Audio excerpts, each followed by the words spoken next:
লম্বা নাক জানো না, মনটাকে শক্ত করে রাখো চাইনার মা, কারণ তোমার চায়না মা কিঞ্চিত বুদ্ধি ঢেলে দিয়েছে। মা কিঞ্চিত কি বুদ্ধি জানছো আমারে কয়েলাও।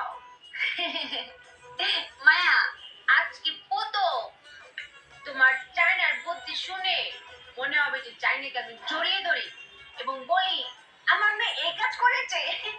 তুমি একটু আগে বলেছো না মায়া যে আমি প্রতি রাতে কেঁদে কেঁদে বালিশ ভিজাই, আবার একটু আগে আল্লাহর কাছে তুমি প্রার্থনা করলে, বললে যে আমার বুদ্ধি থেকে যদি কিঞ্চিত বুদ্ধি আমার মেয়ে পেত, দিয়েছে মায়া, কিঞ্চিত বুদ্ধি আল্লাহ আমাকে দিয়েছে, সেই কিঞ্চিত বুদ্ধি থেকে আরেকটু কিঞ্চিত বুদ্ধি নিয়ে আমি এখানে ঢেলেছি। মায়েরে আমি ধৈর্য রাখতে পারতেছি না, তুই কি করছিস কয়ালা?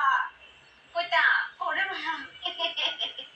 মায়া, তুমি ওই যে টাকা গুনছিলে না 240 টাকা, কি বিক্রি করে পেয়েছো?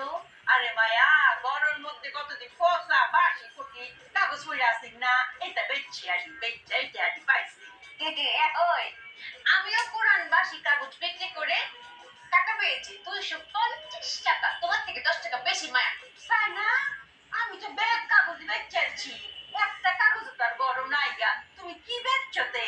আচিল মায়া, তুমি দেখছো না বাজ করা ছিল, অনেক পুরান কাগজ মায়া, অনেক, তুমি দেখছো না তুলা পড়েছি।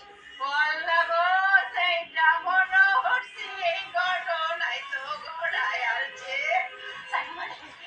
এটা তোর বাপ দাদা সম্পত্তির কাগজ দলিল, তোর দাদারা বলে দলিল, তোর বাপেরা বলে দলিল, পুরান হইতো না মা, বেতন জানারে মা, এটা রাহুল লাগছে। মায়া, তুই বেতন করে দলিল কিছু তো কি হয়েছে, পুরান না, বিক্রি করেছি টাকা পেয়েছি 250, তোমার থেকে 10 টাকা বেশি। আমি তো আমার জমি জিরাত বাড়ি করে ব্যাগটা তুলি, আই ভাই তুই এনে বইতা আর বুদ্ধি কাটাইস না, দেখতেছ আমি কি কম খাই। হিংসা, 10 টাকা বেশি না, এই জন্য চলে পড়ে চারবার হয়ে যাচ্ছে। নিজে পুরান কাগজ বিক্রি করলে কোনো দোষ নেই, আর চাইনা তার থেকে পুরান কাগজ বিক্রি করেছে, তাতে চাইনার দোষ হয়ে গেছে। বুঝি এগুলো বুঝি। মায়া, আমি তো বলেছি আমি ভুল করেছি, আমি তো অন্যায় করছি না মায়া, তাই না? ভুল করে ফেলেছি না, ক্ষমা করে দাও।